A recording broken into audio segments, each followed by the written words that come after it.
CHAMPS, a research project in Bombali and Bo district, is focused on child mortality and stillbirth. Their data is being tendered to the Ministry of Health for preventive and curative measures. The Deputy Site Director of CHAMPS Sierra Leone, Eric Kaluma, said since 2017 they have collaborated with the Health Ministry, stakeholders and other partners to implement community engagement across the board and usher other necessary supports to minimizing under 5 deaths.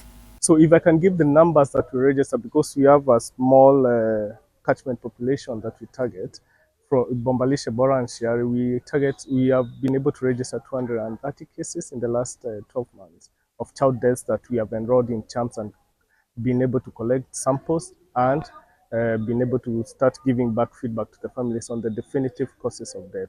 However, many more of those cases do not, they go unreported, and that is made aware. And the better data that you can get is it could come from the DHMT, as they cover the entire district generally. What we have is a smaller version which can be extrapolated to make sense in the district and the entire country. The Child Death Audit would provide the hospital a clear path as to the handling of child health holistically. So far, it has been discovered that most of the deaths were as a result of negligence and delay on the side of communities, lethargy and administrative blunder on the side of health workers, and inadequacy of the required drug supply on the side of the ministry.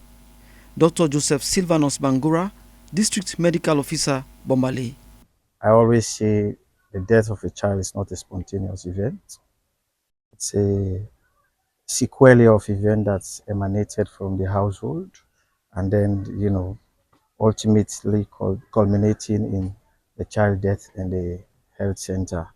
And I believe stakeholders together with the hospital management will have to work in collaboration to ensure that we improve on child survival. And that is one of the essence of this child audits, child death audit feedback, which we had today. Head of Pediatric Regional Hospital Makeni, Dr. Masire Kamara, said every week they selected 2 cases in which they discussed at length what contributed to the death and also advanced measures on how to handle similar cases going forward.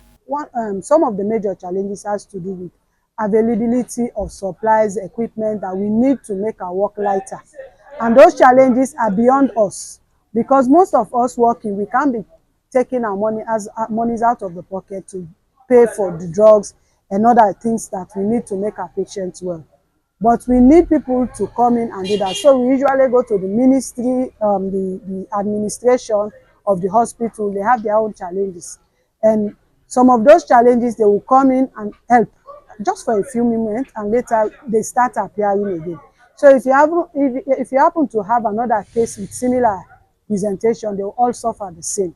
So for you to reduce that one, we wanted stakeholders to be part of what our constraints are, to understand our problems, so that people will not be just blaming health workers. We are health workers, we have the knowledge, we have the skills, but we need something to make our work easier. Stakeholders, including the Deputy Mayor of Makeni City Council and the Chairman of Paramount Chiefs Bombali District, expressed commitment to engage their constituents on the needs to see the hospital as the first point of call, urged the ministry to implement stiff disciplinary actions against health workers who fell short, and at the same time encouraged the ministry to improve the welfare of their workers and ensure all necessary equipment and drugs available at all times.